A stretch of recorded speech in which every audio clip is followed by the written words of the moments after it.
Pagdating ng siguro mga 5 years to 10 years, gusto mo bang makadama ng pagsisisi dahil sa mga desisyon na iyong nagawa? Siyempre, ayaw natin ng ganong feeling. Kung gusto mong mamuhay ng walang pinagsisisihan, panoorin mo ang videong ito hanggang sa matapos. Number 1. Maling tagumpay ang hinangad mo.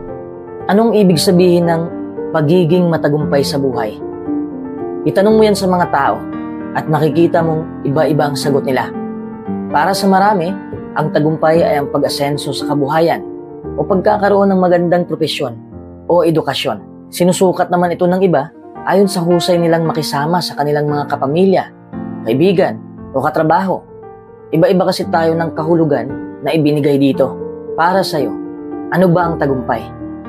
Paano mo masabing matagumpay ka na? Kasi kung maling tagumpay ang sinundan mo sa buhay, hindi ka magiging masaya kapag naabot mo na ito. Nahuhulma kasi tayo ng lipunan. Pinapakita sa TV, sa social media, sa magazine, na ang tagumpay ay pagkakaroon ng maraming pera. Para sa akin, ang importante ay kung itinuturing tayo ng Diyos na matagumpay. Yamang nakasalalay sa pagsang-ayon niya ang kaligtasan natin. Pero ang ginawang sukatan ng tagumpay ngayon sa lipunan ay hindi lang pera. Kabilang dito ang prestiheyo, katanyagan o kapangyarihan. Pero ang makasanlibutang kayamanan ay pansamantala lang. Alam naman natin na lahat ng kasikatan ay naglalaho. Ang sikat ngayon, bukas ay laos na. Ang nagtagumpay sa negosyo noong isang taon, sa susunod na taon ay bangkarote na. Hindi ko naman hinahangad na mangyari ito sa mga tao. Nagsasabi lang ako ng totoo na hindi permanente ang tagumpay na hinangad ng tao.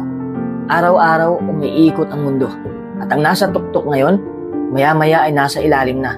Pero hindi naman hinatulan ni Jesus na magsikap tayo sa buhay. Hinimok lang niya tayo na ibaling ang ating pagsisikap sa ibang direksyon. Gusto nating magtagumpay ayon sa pangmalas ng Diyos. Pinaalalahanan tayo ni Jesus na maaari tayong pumili kung ano ang itataguyod natin. Itataguyod natin kung ano ang nasa puso natin, kung ano ang mahalaga sa atin. Number 2, pinapahanga ang iba. Sa sobra nating pagpapasikat, itinago na natin ang tunay nating pagkatao para lang mapahanga natin sila.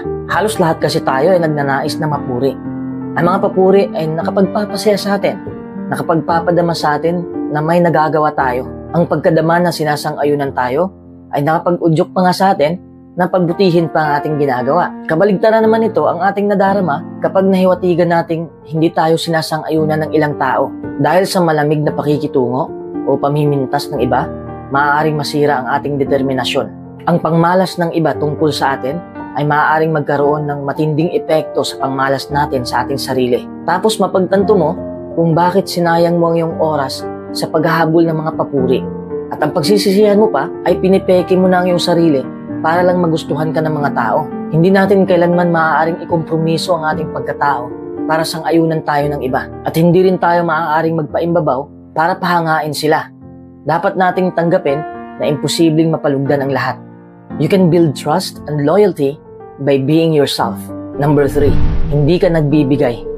Magsisisi ka pagdating ng araw dahil hindi mo alam ang tunay na kaligayahan ng pagbibigay. Sa buhay, hindi pwedeng kuha ka lang ng kuha, tanggap ka lang ng tanggap. Dapat marunong ka ring magbigay ng iyong oras, lakas, at pagmamahal. Magkaugnay ang pagbibigay at kaligayahan. Iniibig ng Diyos ang masayang nagbibigay. Huwag kang magbigay dahil masaya ka. Dapat masaya ka dahil nakapagbigay ka. Hindi naman kailangan ang malaking halaga para makapagbigay. Ang mahalaga ay tamang motibo. Kapag mabait ang isang tao, siya mismo ang nakikinabang.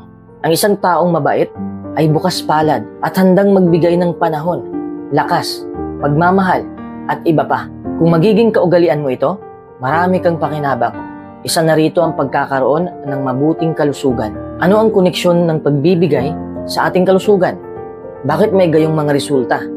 Dahil ang pagkamahabagin, kagandahang loob, at kabaitan ay tumutulong para maiwasan ang mga negatibong damdamin. Nakababawas din ng stress ang pagbibigay at pinabababa nito ang blood pressure. Tandaan mo, ang pagbibigay at pagtulong sa iba ay nagdudulot ng malaking kagalakan. Number 4, kinimkim mo ang negatibong emosyon. Talagang magsisisi ka kung hindi mo mailabas ito dahil ito ang kakain sa kaligayahan mo. Magdidilim ang iyong buhay. Ang pagkimkim ng negatibong emosyon ay parang sugat na nilagyan mo ng bandage. O hindi mo nakikita dahil natakpan mo na. Pero hindi ito naghihilom. Kailangan mo ng gamot. Kung may taong nananakit sa atin, siyempre hindi tayo matutuwa. Masasaktan talaga tayo sa ginawa ng taong yon. Halimbawa na lang, hiwalayan. Para mas madali nating maintindihan. Hiniwalayan tayo ng taong mahal natin. Nahihiya tayong aminin na nasaktan tayo. Dahil iniisip natin na dapat hindi ito malaman ng mga tao o sa ex natin para hindi lumaki ang ulo niya. Ano ang ginawa natin? Nagkukunwari tayong masaya. Tinago natin ang negatibong nararamdaman natin at hindi yun nakabubuti sa atin. Sa tingin natin ay matapang na tayo. Pero ito ang dahilan kung bakit lumala ang ating pag-o-overthink. Mas lalong lumaki ang negatibong emosyon. Mas lalo tayong masasaktan. Hindi na ibang tao ang kalaban natin. Ang ating sarili na ang mismong kalaban natin. You need to process your emotions. Kahit sa tingin mo ay parang tanga ka na sa kakaiyak, you need to acknowledge the true set of emotions you're having in order to process and move on. Pwede mong isulat ang iyong nararamdaman. Pwede mong ipakipag-usap sa iyong matalik na kaibigan o sa mga magulang mo mismo. It may be odd at first, but it will become more natural over time as it becomes part of your routine. Number 5, work is life. Madalas naniniwala tayo sa phrase na yan. Kayod tayo ng kayod. Pinapagod natin ang ating sarili. Tumanda na tayo at nagsisisi tayo na naubos ang ating oras sa kakatrabaho. Magkaroon sana tayo ng balansing pananaw sa pera. Wala namang problema ang kasipagan, pero masama na ang pagiging workaholic. Mas mabuti ang sandakot na pahinga kaysa sa 2 dakot ng pagpapakapagod. Kaya hindi tayo dapat magpakasubsob sa trabaho. Ano pat napapabayaan na natin ang ating pamilya at kalusugan. Wala tayong mapapala kung mamamatay tayo sa kakatrabaho. Sa tingin mo ba ay magluluksa ang boss mo sa'yo kapag nangyari yon? Siguro, pero hindi siya magpo-focus sa'yo. Mapapalitan ka niya kaagad. Totoo na ang kasipagan sa trabaho ay aakay sa pagkadama ng kasiyahan. At kapag napasulong mo ang iyong kasanayan, lalo kang magiging masaya sa iyong trabaho. Pero maging balanse. Masiyahan sa pagpapahinga at pagre-relax. Mas kasiya-siya ito pagkatapos nating magtrabahong mabuti. Number 6, hindi mo tinupad ang pangarap mo. Tayong lahat ay may pangarap sa buhay. Kapag hindi natin tinupad yun, magsisisi tayo sa huli. Kapag tumanda na tayo, palagi nating maiisip, paano kung ginawa ko yon? Ang masakit, wala nang panahon para gawin yon. Ang nakakatuwa sa pagsunod sa pangarap natin ay may madiskubre tayong mga bagay na hindi natin inaasahan. Katulad ko, isa lang naman ang gusto ko sa buhay eh. Maging article writer lang ako. Ayos na sa akin.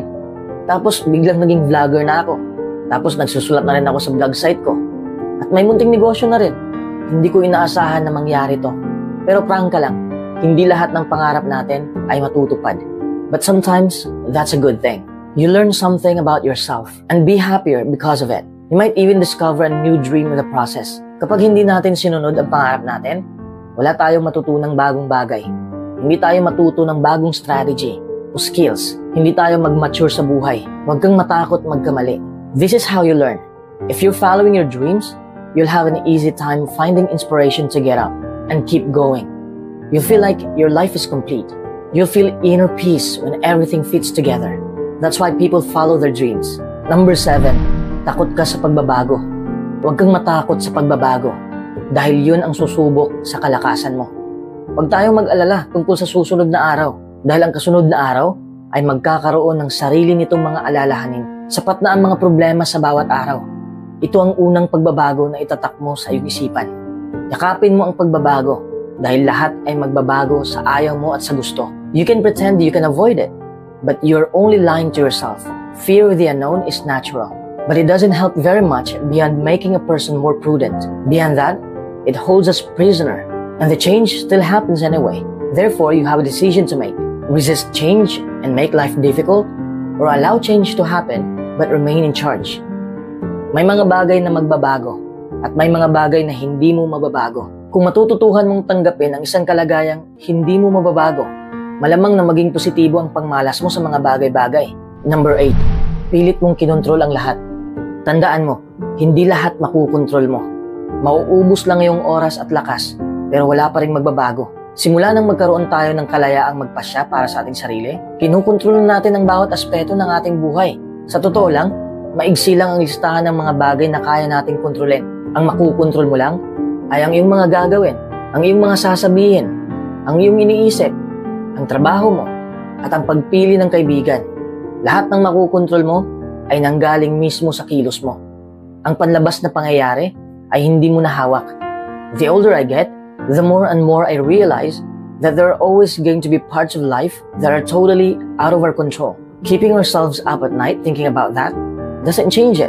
It just makes us anxious and sleep deprived. So embrace the fact that a lot of life is out of your control and allow yourself to enjoy the journey more. Number 9, hindi mo nilayuan ang masamang kaibigan. Magsisisi ka talaga dahil mapapraning ka sa kakasama ng maling tao. Pumili ka ng mga kaibigang nagmamahal sa Diyos. Ang lumalakad na kasama ng marurunong ay magiging marunong. Pero ang sumasama sa mga mangmang ay mapapahamak. Ang mga kaibigan natin ay pwedeng makabuti o makasama sa atin. Ang tanging paraan upang magkaroon ka ng mabuting kaibigan ay maging isa kang mabuting kaibigan. Hindi pwedeng humihiling ka na sana'y hindi plastic ang kaibigan mo, pero isa ka ring plastic na tao. Ang isang malaking tulong sa ating abilidad na magkaroon ng mga mabuting kaibigan ay ang sariling personalidad natin. Nagiging kaakit-akit ang isang tao dahil sa tapat na pag-ibig niya. Ang tunay na pagkakaibigan ay nakakamit ng mga taong nagpapakita ng kabaitan.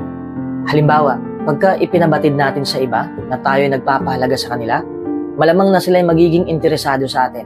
Number 10, palagi kang nag-aalala. Nang sabihin ni Jesus ang mga salitang nasa Mateo 6:34, tiniyak niya sa mga tagapakinig na hindi nila kailangang mag-alala ng sobra tungkol sa mga darating na problema. At mas mabuti kung paisa-isang araw lang ang isipin natin.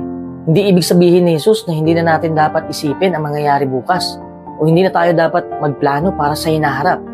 Tinutulungan lang niya tayong huwag masyadong mag-alala o mamroblema tungkol sa posibleng mangyari sa hinaharap. Hindi na kasi tayo magiging masaya kapag inuunahan natin ang pangyayari at hindi tayo makakapag-focus sa dapat nating gawin ngayon.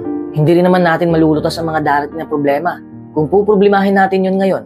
At kadalasan, hindi naman nangyayari ang pinoproblema natin. O hindi naman kasing sama ng iniisip natin ang talagang nangyayari. Ang sobrang pag-aalala ay hindi makakapagpaganda o makakapagpahaba ng buhay natin. Sinabi rin niya na kung uunahin natin ang Diyos sa buhay natin, hindi na natin kailangan na masyadong mag-alala tungkol sa mangyayari sa mga susunod na araw. Hindi pinapabayaan ng Diyos ang mga halaman at hayop. Kaya siguradong hindi rin niya papabayaan ang mga naglilingkod sa Kanya. Pero tama na ang pagsisisi. Lahat ng mga nagawa nating mali ay hindi na natin mababago. Nagdaan ang lahat.